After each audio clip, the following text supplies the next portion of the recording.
where honestly most of the noise comes from, is because that's like if you were to equate it with plumbing of any sort, it would be like the pump, that's pumping that signal or that water through your plumbing system, and that's the part that makes noise.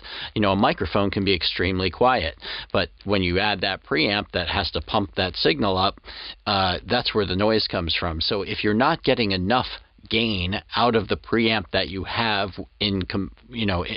combined with the microphone that you have, then you might need to get a better preamp that allows you to get the signal that you need without adding noise, and allowing you to have more headroom available should you ever need it. Right, great. So I'd like to just get on to a little bit of sort of maintenance. Your day-to-day so that it has a nice long life. And how long should your microphone last? I'll jump in on this one. I'm probably setting a terrible example here, but I don't do much of anything for maintenance with my mics. They're plugged in, they're powered at all times. I don't take them down, so that at any time I can walk into the booth and do my thing. Every couple weeks I'll come in with a Swiffer and dust off the top of them. I always use a pop filter to keep moisture out of the diaphragm, but beyond that, there's not a ton of maintenance that goes into it.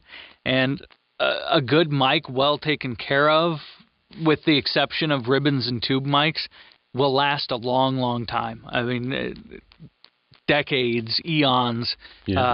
If you're not dropping it, you're not banging around. It's not your travel mic. It's set up in a studio and well cared for. There is no reason for it not to last almost indefinitely.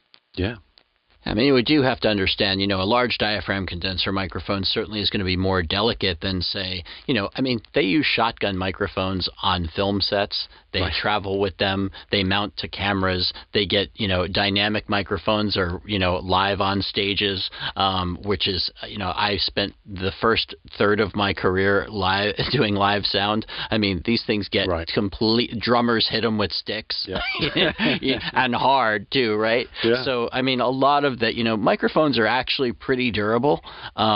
So now large diaphragm condensers, the kind that we use most, of course, are more delicate, but we're also not using them in that same context. So, they're durable enough that, if you just really don't mess around with it too much, you don't drop it, you treat it, nicely, it's probably going to last you indefinitely. Now,